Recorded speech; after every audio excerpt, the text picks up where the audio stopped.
England in the waning years of the 1810s breathed with the uneasy stillness of a nation learning to exist after thunder.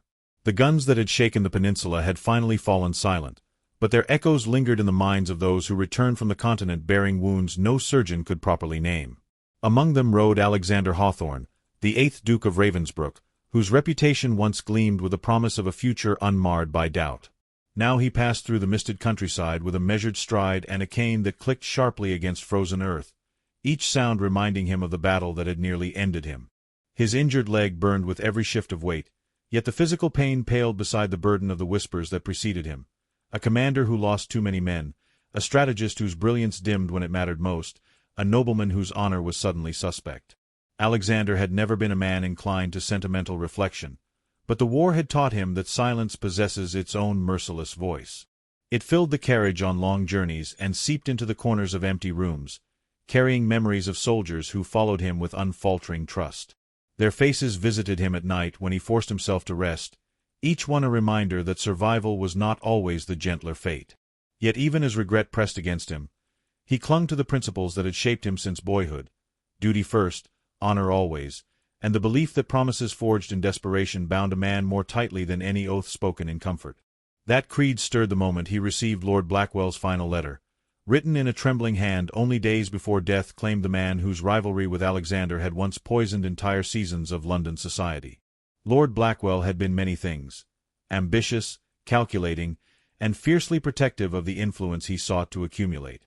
Their animosity had grown over years of political clashes and the kind of aristocratic pride that allowed no concession. Yet on the battlefield, pride holds little value. During one of the war's most hopeless nights, when cannon fire ripped through the Portuguese hills and both men believed dawn would never reach them, Blackwell extracted a promise from Alexander. If he died, his daughter was to be safeguarded from the vultures within their own bloodline. At the time, Alexander had agreed without hesitation, certain neither of them would live long enough for the vow to matter. Now Blackwell was gone, suddenly and quietly, leaving behind a daughter whose future depended on the very man her father had tried for years to undermine. Alexander held the letter for a long time before breaking its seal, as though delaying the moment would diminish the weight of what it contained. The words were unexpectedly stark, stripped of the arrogance that had so often colored Blackwell's voice. Illness had carved out the man's vanity, leaving behind a desperate plea for protection. Clara, he wrote, possessed a mind far sharper than society permitted her to reveal, and her inheritance would tempt men eager to exploit her vulnerability. He feared his relatives more than any foreign enemy, and in that fear he trusted the integrity of the one man he had spent half his life opposing. Alexander found no satisfaction in that irony. Instead, a slow, reluctant sympathy stirred within him, born not for the man but for the daughter now standing alone at the mercy of ambition and greed. He set out the next morning under a sky smudged with pale winter light, determined to reach Blackwell Manor before the man's death became common knowledge among opportunistic relations. The road unfurled before him, winding through frost-laden trees and villages where life continued with weary resilience. As he traveled, he found himself wondering about Lady Clara Blackwell, though he had never met her. He imagined a young woman raised in a household smothered by political schemes, taught to navigate suspicion rather than affection. He expected fragility, perhaps timidity, the natural consequence of a childhood lived in the shadow of a man consumed by ambition. Yet the letter hinted at someone different, a daughter shaped not by society's expectations but by the peculiar circumstances of her father's fears. What sort of woman emerged from such a paradox? That question lingered as the manor's distant chimneys finally emerged from the thinning fog. Blackwell Manor itself seemed to recoil from the weight of its own history. The once grand facade bore the wear of years spent serving not as a home but as a fortress of schemes. Windows stared outward like tired sentinels, and ivy clung to the stone walls as though trying to hold together what ambition had slowly fractured. Alexander dismounted with deliberate care, his legs stiff from the journey, and paused at the entrance to gather the steady breath that duty demanded. Inside, the housekeepers moved with the hushed purpose of those who had witnessed a household uprooted in a single night. They greeted him with wary respect, aware both of his rank and of the rivalry that had defined his relationship with their late master. He sensed their uncertainty, yet he also recognized the unspoken hope that perhaps this guardian, whatever his history, might restore some measure of stability to the place.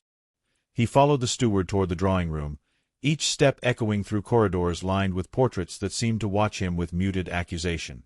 When the door opened, Alexander braced himself for the sight of a grieving girl, but the figure who rose to meet him was composed, alert, and far more self-possessed than he anticipated. Lady Clara Blackwell regarded him with a steady gaze that held neither fear nor awe, only a quiet appraisal that unsettled him in a way the battlefield never had. In that moment, he understood the true weight of the promise he had accepted. Protecting her would demand not just honor, but a surrender of the distance he had long relied upon now. Lady Clara Blackwell stood with the poise of someone who had learned early that composure was both shield and currency. Her father's death had drawn a veil of uncertainty over Blackwell Manor, yet she greeted Alexander Hawthorne with a steadiness that belied the turbulence beneath her calm exterior. The room around them felt suspended, its silence broken only by the soft rustle of the fire as Clara motioned for him to enter. She regarded him with measured curiosity, as though weighing every detail he carried into the room, the limp that slowed him, the gravity in his expression, and the shadowed memory behind his eyes. It was not the scrutiny of a sheltered heiress, but the assessment of a woman who understood the stakes of misplaced trust. Alexander recognized the intelligence behind her gaze, and for a brief moment he found himself uncertain of how to begin. He introduced himself with deliberate formality, aware that his presence carried a history far more complicated than the simple title of guardian. Clara listened without interruption, her gaze unwavering as he explained the promise forged on a brutal night of war. She did not recoil at the mention of danger, nor did she allow grief to dictate her response. Instead, she accepted the truth with a resolve that surprised him. Though mourning clearly pressed against her composure, she held her chin high, refusing to surrender dignity to sorrow. In that quiet refusal, Alexander glimpsed a strength he had not expected to find in the daughter of a man consumed by political ambition. When she spoke, her voice carried a clarity that revealed both intelligence and restraint. She asked not why her father had chosen Alexander, but how the guardianship would function, what dangers might arise, and whether her autonomy would be preserved. Each question reflected a mind accustomed to absorbing hard truths rather than seeking comfort.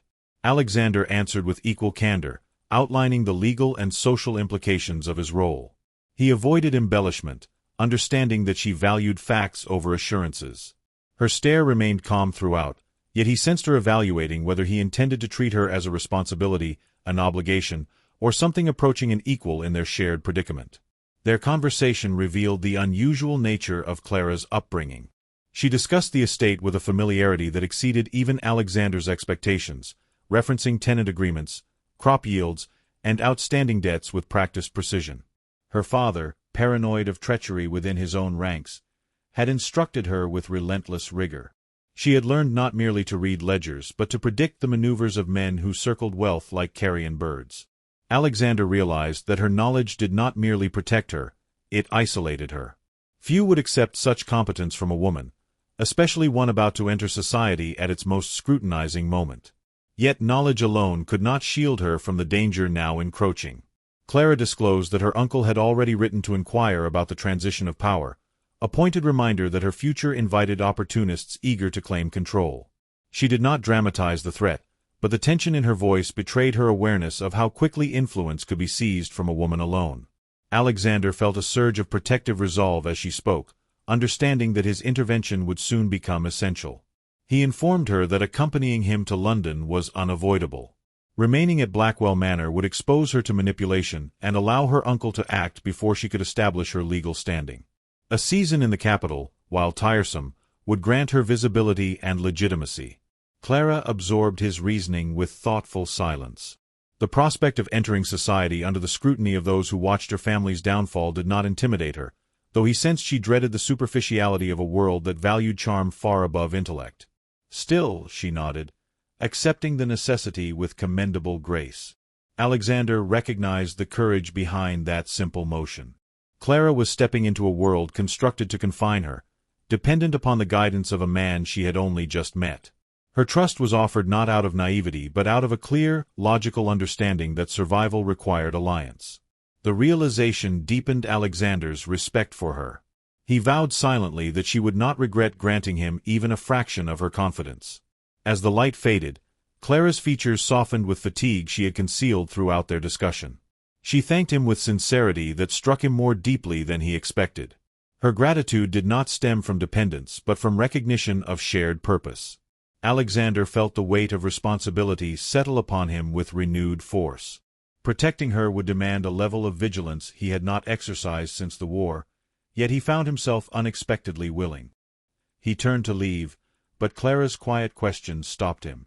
She asked whether he believed her capable of managing the challenges ahead. There was no plea in her tone, only a desire for honesty. Alexander met her gaze and answered without hesitation. She possessed the intellect, resilience, and discipline required to navigate London's treacherous social labyrinth, yet even the strongest individuals sometimes needed someone to stand beside them. The faint shift in her expression suggested his words mattered more than she intended to reveal. When Alexander stepped into the corridor, a sense of purpose settled over him with steady clarity. Clara Blackwell was not merely a responsibility inherited from a dying rival. She was a force shaped by circumstance, determined to maintain the identity her father's world had denied her. Guiding her through London would demand unwavering commitment, but the task felt less like obligation and more like the beginning of a necessary alliance. Though uncertainty loomed ahead, Alexander sensed that the path they were about to walk would bind their futures far more tightly than either had anticipated. Together they would confront enemies who operated behind polished smiles and courteous phrases, individuals who could ruin reputations with a single whispered accusation. Clara's resolve would be tested, and Alexander's past would be scrutinized with cruel precision, yet neither challenge dissuaded him. As he walked away from the drawing room, he understood that their fates were now intertwined. The coming days would demand courage from them both, and he felt unexpectedly ready to meet what lay ahead. Alexander had expected London's clamor to swallow Clara whole, yet from the moment their carriage rolled beneath the city's sooty haze, she met each new assault of sound and spectacle with a composure that revealed more grit than innocence. The streets teemed with returning soldiers, opportunistic traders, and gentry parading their fortunes across the crowded promenades. Though the city pulsed with triumph after the war, an undercurrent of restlessness threaded through every marketplace and salon, creating fertile ground for rumor. Clara sensed immediately that London was less a capital than a vast stage where reputation determined one's safety, and she understood that her father's death had placed her at an unforgiving center. Alexander, watching her absorb the chaos, recognized the sharp vigilance behind her stillness, and he admired her capacity to interpret each detail without appearing overwhelmed. Their arrival at Ravensbrück House, his London residence, symbolized both sanctuary and exposure, for its grand doors opened into a world eager to dissect their connection. Within hours of settling, Clara encountered society's first test. A delegation of distant Blackwell relations, thinly veiled in mourning attire, arrived under the guise of condolences. Their voices dripped with false concern as they circled her like appraisers inspecting an inheritance rather than acknowledging a loss. Alexander stood at her side, noting every calculated glance, every careful phrase designed to provoke uncertainty. Clara responded with measured civility, yet there was unmistakable iron beneath her politeness. She offered no information about her father's affairs, no hint of vulnerability they might exploit. Her restraint unsettled them, for they had anticipated a malleable ward rather than a woman capable of guarding her interests. When they departed, their disappointment lingered like smoke. Alexander knew their visit was merely the first movement in a larger campaign. Clara's fortune and lineage drew covetous eyes from every corner of their extended family, and her uncle, whose ambition Alexander had never trusted, would soon escalate matters. He explained the likelihood of legal petitions, fabricated claims of her incompetence, and social maneuvers aimed at isolating her. Clara listened with her characteristic quiet intensity, her hands clasped as though anchoring her resolve. She asked precise questions about each threat, refusing to let fear distort her understanding. Alexander found himself speaking with greater candor than he normally allowed, for she valued honest appraisal over comforting lies. The rapport forming between them was neither sentimental nor leisurely. It was forged from necessity and sharpened by mutual respect. Their first public appearance together took place at a small gathering hosted by a trusted political ally of Alexander's. Clara wore a simple but elegant gown, refusing the ostentatious fabrics common among débutantes. The modesty of her attire only enhanced her presence, for she carried herself with a confidence that rendered ornament unnecessary. Alexander observed her discreetly throughout the evening, noting how she navigated conversations with graceful intelligence. She asked insightful questions, listened more than she spoke, and avoided provoking envy or suspicion. Yet beneath her calm exterior, he detected the strain of performing within a world that judged women not by intellect but by charm. Clara understood that every gesture contributed to an unspoken narrative others would construct about her, and she did not allow them a single moment of misinterpretation. As the evening progressed, Alexander felt the first ripple of danger.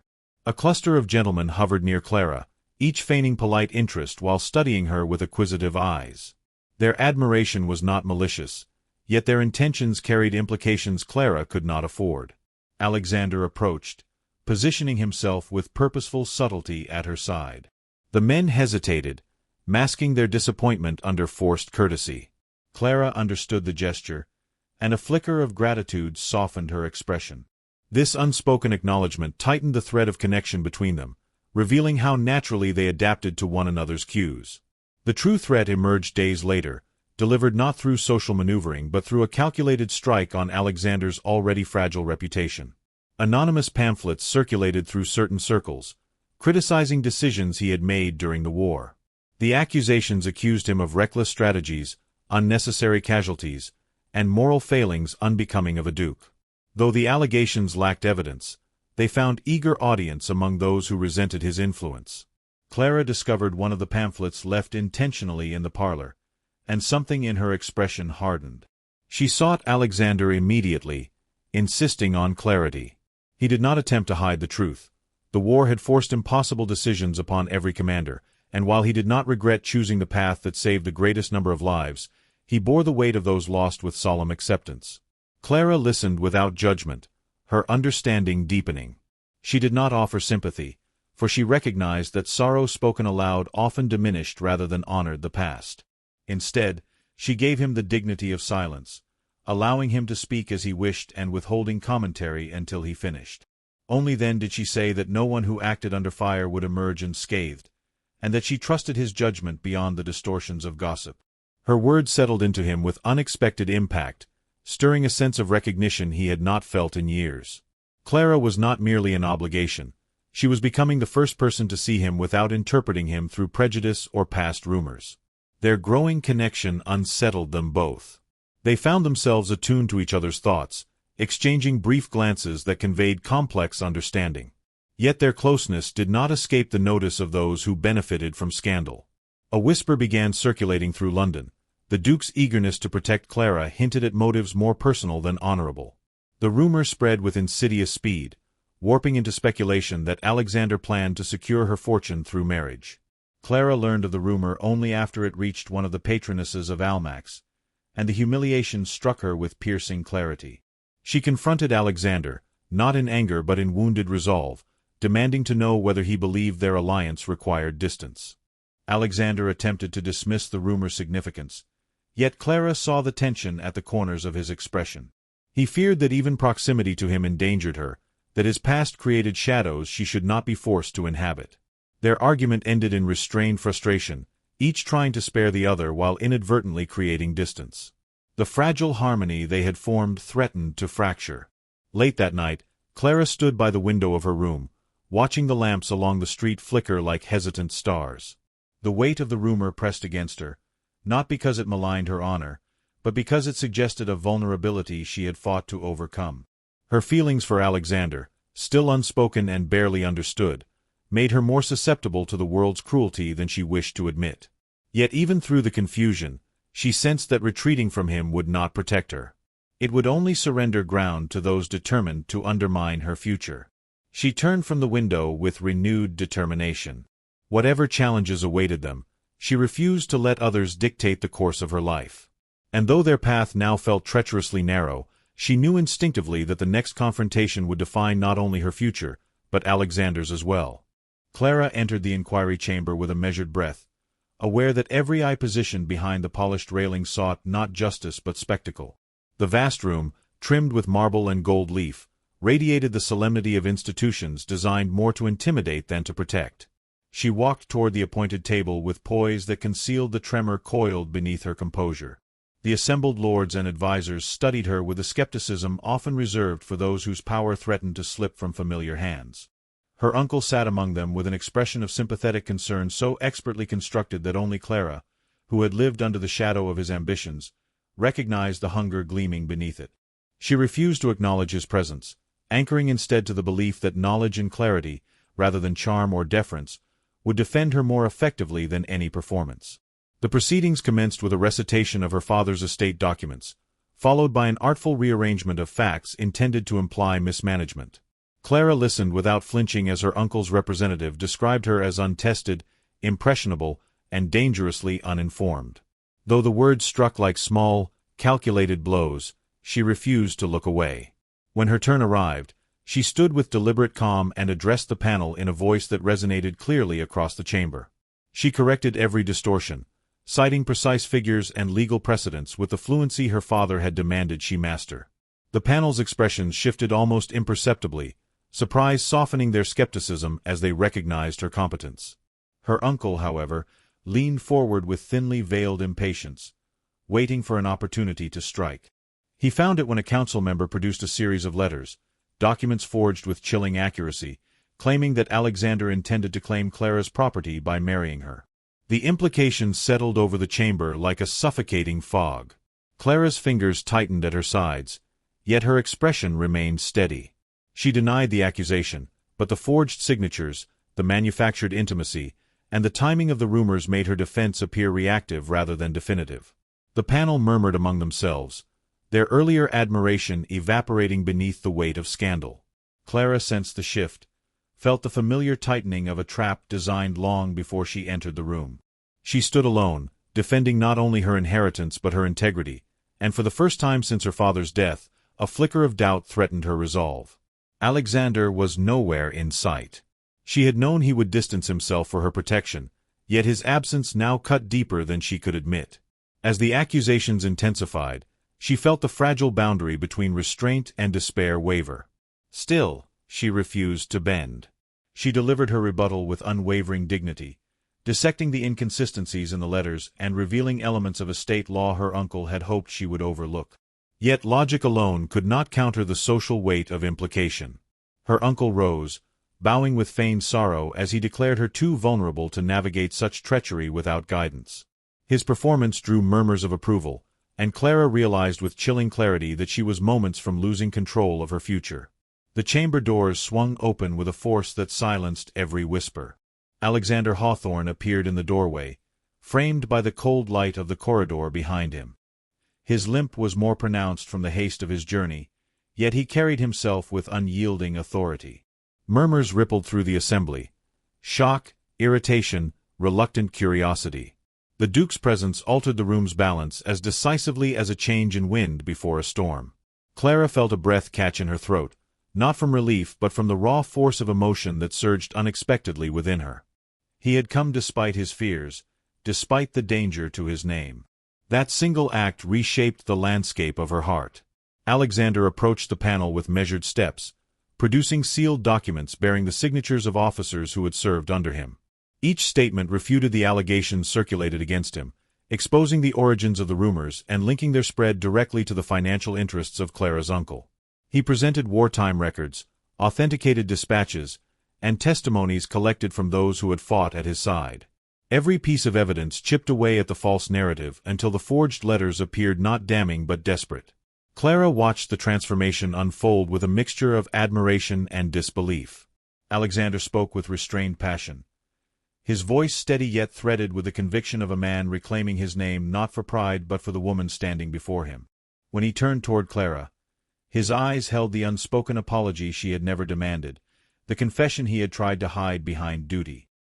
He declared to the council that Clara was neither impressionable nor incapable, but among the most astute individuals he had ever encountered. The warmth in his tone carried no hint of condescension. It was the respect of one equal for another. His words washed through the chamber, disassembling the assumptions that had defined her in society's eyes. Clara met his gaze and felt something within her settle, as though a question she had long feared to answer finally found its truth. The panel reached its conclusion with uncommon speed. Clara retained full control of her inheritance, and her uncle's influence was diminished under suspicion of fraud.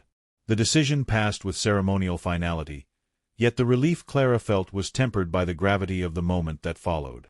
As the chamber emptied, she approached Alexander in the quiet corridor where shadows softened the sharpness of the marble.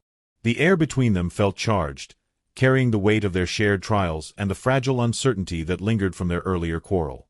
She confronted him with quiet intensity, asking why he had come when he believed his presence endangered her. Alexander admitted that distance had been a coward's refuge, an attempt to protect her at the cost of his own honesty. He confessed his fear that his scars made him unworthy of her trust, that affection on his part would burden rather than free her. Clara stepped closer, her expression softening with understanding rather than pity. She told him that fear did not diminish strength and that she chose her allies with clear sight, not blind sentiment. The vulnerability in her words bridged the distance between them more completely than any declaration of love could. Alexander, moved by the clarity of her conviction, told her he would stand at her side only if she wished it, that he would relinquish any claim upon her life should she desire freedom from the weight of his past. Clara shook her head with quiet certainty. Her life, shaped by deception and ambition, had taught her to recognize truth when it finally appeared. Alexander was not a burden but the first person who treated her as a partner rather than a piece to be maneuvered. Their hands met, tentatively, then with the assurance of two people who had survived storm after storm to reach the same quiet shore. Outside, London buzzed with the machinery of gossip and ambition, but within that corridor, Clara felt a rare stillness. Whatever challenges awaited them, they would face them not as guardian and ward, but as two souls whose strength lay not in perfection, but in the courage to choose one another despite every force designed to keep them apart.